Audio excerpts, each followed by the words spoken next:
Good morning, ladies and gentlemen. Welcome to the next presentation.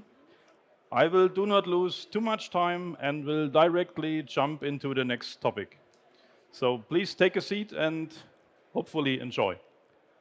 So my name is Michael Rabenstein. I'm working under the week for Evapco, and I'm also a member of the eurammon steering committee. And I would like this presentation to start with why Evapco is an active member of eurammon. And to start with why, I have a little bit to explain who is Evapco. So that's me, and the German headquarters is located near Düsseldorf in Meerbusch. And to bring you some facts about Evapco, I will move to the next slide. So maybe you know, maybe not. Evapco is the shortcut of a combination of two words, and then you know where we are coming from. So evap is the shortcut for evaporative and co like condenser, and as a brand name, it's too long. So please remember Evapco. It was founded in 1976 in Baltimore, Maryland, USA. It's an employee-owned company with 33 manufacturing facilities in 14 countries. Worldwide, there is a sales network of 200 offices. Our markets are commercial HVAC, industrial, process, power, and last but not least, that's the reason why we all are here, industrial refrigeration. If you like to hear more about us, please come and visit in Hall 7, booth 412. We are ready to talk.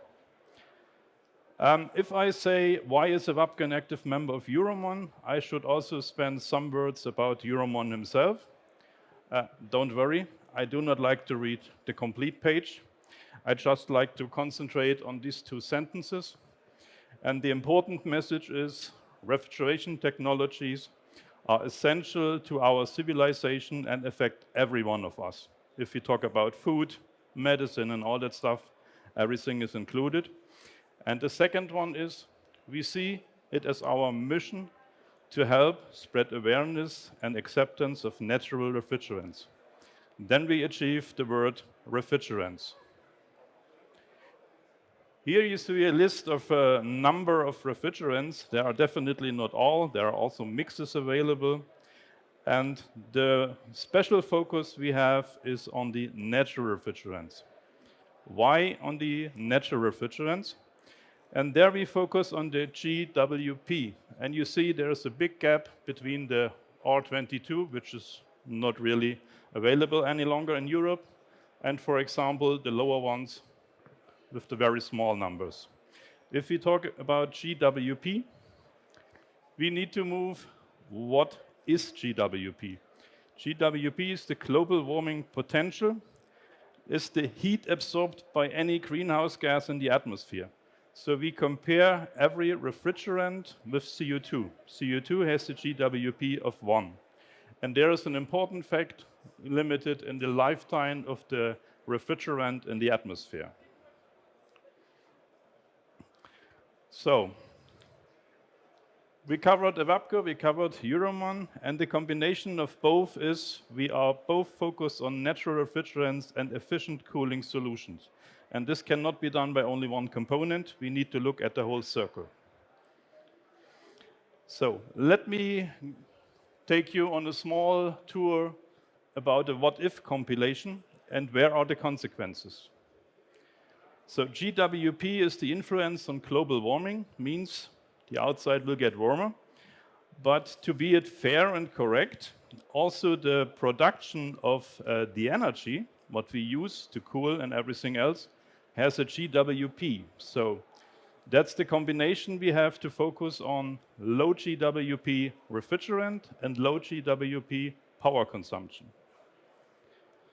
If we this compare to the, at the moment, available energy crisis, we come very close to a fact that the impact of global warming will turn in a circle with higher power consumption. And this I would like to explain on an efficient ammonia plant and focus on that space on the cooling limit, means the ambient temperature or the working temperature. First, a small definition. we have a circle who is working for the refrigeration, means we focus on the evaporator side, we have to cool something. The equivalent plant are the heat pumps, but they are focused on the condenser side to heat something. So we stay at the refrigeration and especially on the condenser.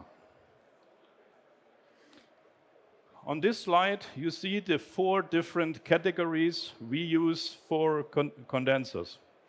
You have the first version, it's the dry condenser who uses just the ambient temperature. We have the adiabatic condenser, which uses a pre-cooling of the air before the air hits the heat exchanger like at the dry one. We have the wet condenser, which uses the evaporative cooling, mostly. And we have the hybrid condenser, which are made as wet condenser, but have a use or a long time in the year the possibility to work dry. Let's go the what-if way and take a look to global warming, energy crisis on the dry condenser.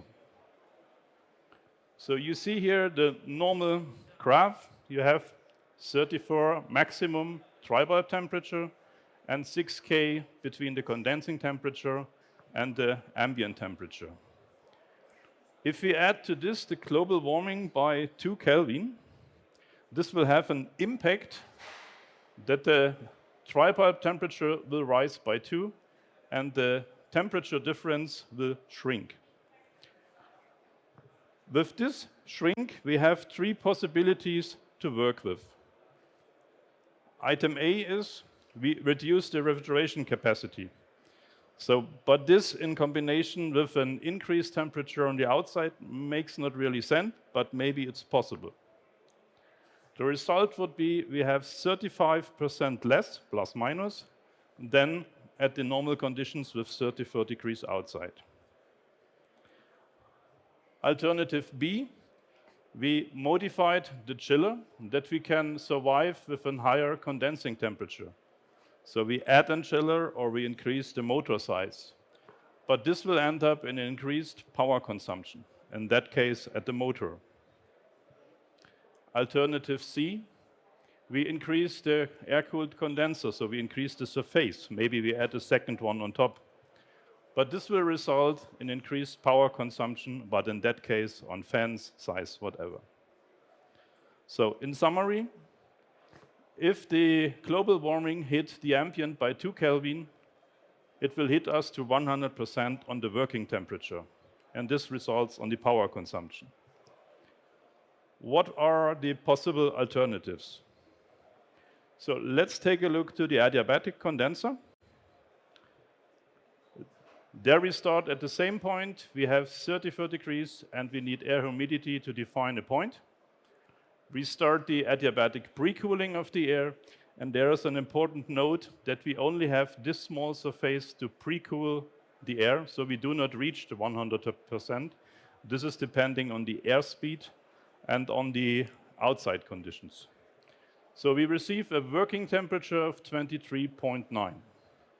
If we do the same exhaust with the increased outside temperature by 2 Kelvin, and we do an assumption that the humidity ratio is constant, so it's the same, we have a chance also to pre-cool the air, and we achieve the working temperature of 25.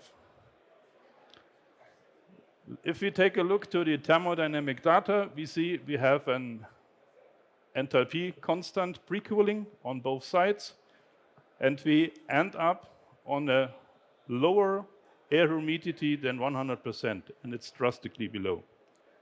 As the result, we can say, or in other words, a 2 degrees increase in the ambient temperature will hit our plant only by 1 degree, so around about 50%. Possible alternatives. We take a look to the wet condenser. So we have the same starting point at 34 or 36. We start the evaporative cooling, but we have the whole phase of the units available, so we can use the complete unit. And we achieve the 100% and receive a wet bulb temperature of 22 to 22.5. In other words, We have the 100% air humidity. We have an enthalpy constant cooling. And the result is that we have a lower impact on the working, or in that case, wet bulb temperature. To summarize, the use of refrigerants with a high GWP has an influence on the future global warming, and in that case, on the cooling limit temperature. The use of natural refrigerants in effective, sustainable, that's the important word, and eco-friendly refrigeration systems must therefore be the future. The additional influence via the energy crisis, availability, price, avoiding of electricity peaks require a sensible use of water as a resource. And to close this part, there's also a little bit moving the lines. We see it as our mission, that's eurammon, and we support that to help awareness and acceptance of natural refrigerants. And with these words, I would provide to my colleague.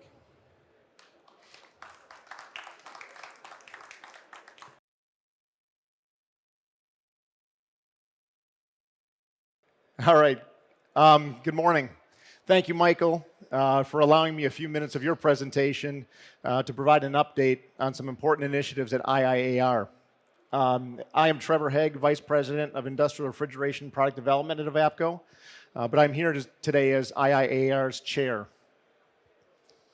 For those not familiar, the International Institute of Ammonia Refrigeration is a technical trade association represented by manufacturers, engineers, contractors, end users, and others in the industrial refrigeration industry. For more than 52 years, IIAR has been a leading advocate for the safe, reliable, and efficient use of ammonia and other natural refrigerants, supporting the industry through standards, codes, and educational content development, as well as through research and scholarships. Annually, the IIAR Board of Directors identifies and establishes initiatives to grow, promote, and support the natural refrigeration industry. Three that I would like to briefly highlight today are the establishment and activity of the AIM Act Task Force, the re-engagement of the Energy Sustainability Committee, and the new membership program.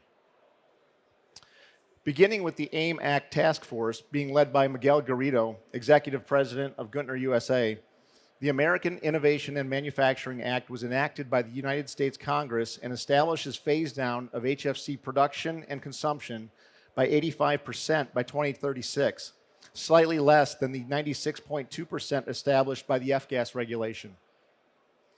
The Act gives the Environmental Protection Agency the authority to enforce phase down of HFC production and consumption and facilitate sector-based transitions to next-generation technologies. It is expected the regulations promulgated by the EPA will increase the long-term use of natural refrigerants. The purpose of the task force is to help promote technology transitions based on natural refrigerants, support stakeholders in the decisions, and bring awareness and education to future technicians and users of low GWP alternatives. In initial discussions, it became clear that the magnitude of doing this in a timely manner was enormous. The task force quickly identified the need and importance to identify and understand the details and schedule of the HFC phase down and the systems and end users that will be affected and require transition. To begin supporting this transition, a portal on the IIAR website has been established and is being populated with educational and informational material. Questions, comments, and advice can also be sent to the email address shown.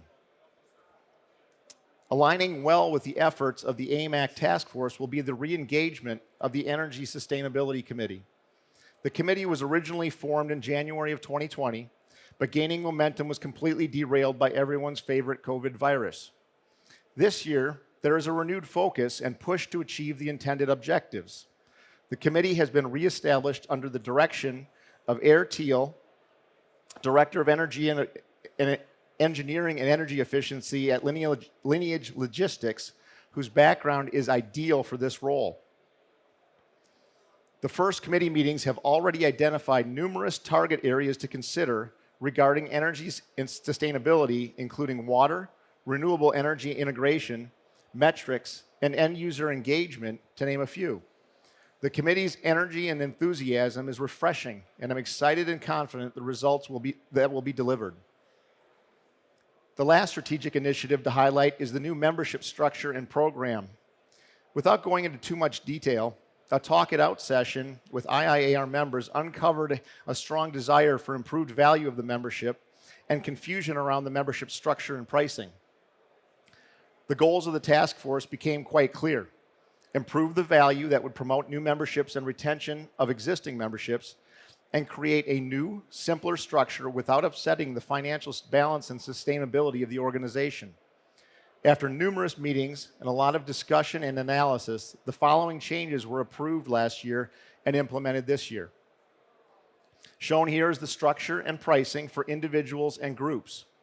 Group memberships average $400 per member at the upper end of each range. After 25 members, the cost to add another member from the same company is roughly $100. However, it is the added benefits that are more exciting. Each member has free digital access to all IIAR standards and guidelines through the Bookshelf e-reader platform.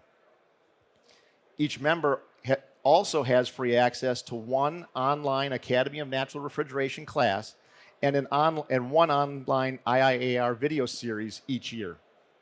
Many of the standards, guidelines, A&R classes, and video series are available in Spanish, and work continues to have the entire library available in Spanish.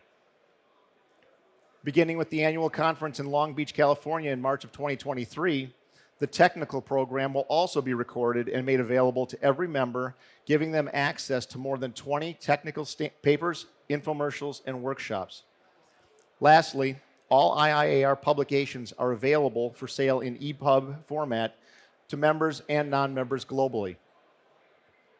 These new membership benefits also align with IIAR's mission of having standards, educational material, and training programs accessible to more, which would result in a larger base of experts in refrigeration systems using natural refrigerants, safer operations and fewer accidents, and expanded use of natural refrigerants to support faster reductions of HFCs and HFOs.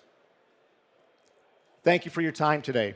IIAR greatly appreciates the relationship we have with Eurammon and the European refrigeration industry.